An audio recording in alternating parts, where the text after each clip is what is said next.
That's my best friend.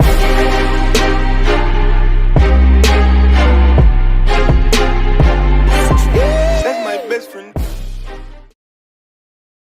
This one isn't mine, though I've posted it before. We'll have to rely on the honor system for this one, but it's definitely something I hope I never come across. Edit, just to reiterate, as mentioned above, this isn't my story. It originally comes from user Echo 5 Juliet on FARC. I am not in the military, and while I appreciate people taking their time to thank someone for their service, I don't want people thinking that I've served when I haven't.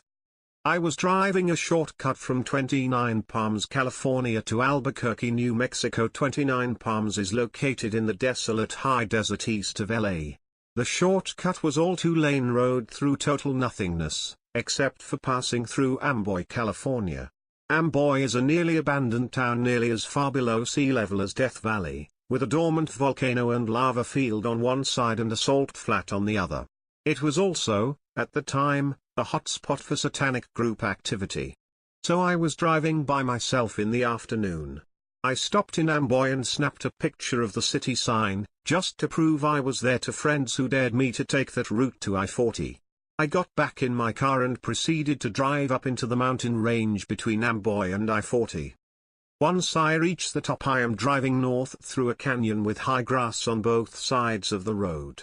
Up ahead I see some stuff in the middle of the road. As I approach, I slow down to see a red Pontiac Fiero stopped sideways across both lanes, a suitcase open with clothes scattered everywhere and two bodies laying face down in the road, a man and a woman. I stop 100 feet or so away and the hair on the back of my neck is standing up. Being a Marine, I reach under the seat and pull out a 9mm pistol and chamber a round. Something seemed very wrong. It looked too perfect, as if it was staged. An ambush? Was I being paranoid? Something was just wrong. Getting out of the car seemed unthinkable. It was the horror movie move. As I scanned the road, I saw a line I could drive past the guy in the road on his left, swerve to the right side of the woman, behind the Fiero, and I'd be on the other side. I dropped it into first gear, punched it and drove the line I planned. I passed the back of the Fiero without hitting it or either of the bodies in the road. I continued forward a couple 100 feet and slowed down so I could breathe and let my heart slow down. As I looked up into the rear view mirror, I saw that the two bodies had gotten up to their knees and 20 or so people emerged from the tall grass on either side of the road by the car and bodies. At that moment my right foot smashed the gas pedal to the floor and did not let up until I had to slow down for the I-40 East on-ramp.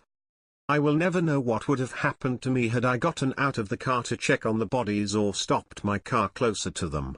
Somehow I do not think it would have been good. Sometimes real life can be scarier than a movie. Okay, I'll try and be brief in the retelling. I have a bad habit of being long-winded. Me and my two brothers went to investigate the graveyard we had on the farm we lived on, which was occupied by the former owners and their relatives. Of course, the night we chose was the night of a full moon, and it was bright enough that we could clearly see our shadows in stark contrast to the ground. Fast forward to us having been inside the small raised graveyard and moved on to investigating the sky and surrounding fields, when my older brother said, "What's that?" and pointed down the field and towards the road. When I looked towards the road, I saw a black figure moving rather quickly towards us, but it had no gait and moved smoothly. As it ran, I expected it to turn or slow down to navigate through the metal gate in the fence meant to keep cows from leaving the fields, but instead the black animal passed right through the metal as though it never existed. By this time we could see it clearly enough to note that it had no shadow of its own, and was clearly not a calf or coyote. The animal ran alongside a 5-board wooden fence, until it turned sharply within 200 yards of us and passed through the fence and headed directly for us. At this point all three of us yelled "run" somewhat simultaneously and took diverging paths through the woods back to our house.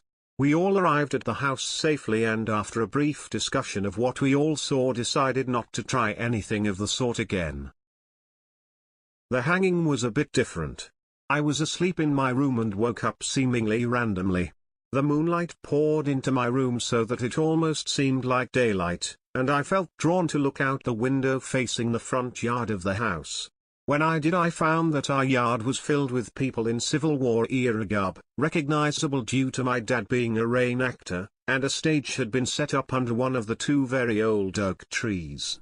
On the stage stood a man atop a box with a bag over his head and a noose around his neck that ran to a branch which had never existed in all my life on the farm. The portion of that tree only bore a knot from where a branch had been. A man in grey/blue uniform moved onto the stage and opened a scroll/parchment and read aloud from it for the crowd to hear. I could hear nothing but saw the man in the noose shrink away from the words. The man stopped reading and let his hand drop to his side, then turned and asked the man in the noose a question. The man in the noose shook his head. The uniformed man then kicked the box out from under the man in the noose and he fell through the stage, stopping abruptly when the slack in the noose ran out. His body jerked as the rope cut his fall short and he did not move again. As I stood there trying to comprehend the scene before me, a motion in the back of the crowd near my house caught my attention. A man in uniform had turned and was staring directly into my eyes, and I felt so afraid that I ran back to bed and hid in the covers until I drifted into a dreamless sleep. For years I assumed this occurrence had been a bizarre dream, the result of an overactive imagination of a young child, but when I was in my mid-teens I discovered from my parents that a Union soldier had in fact been hung on our farm for treason, aiding the Confederacy. The only trees that could have been the right age to be used and still be alive are the two oak trees that I saw the crowd gathered around. To this day I have no idea what the hell happened that night, but I know it was real, and I know it was of my own mind and not the result of a story or movie.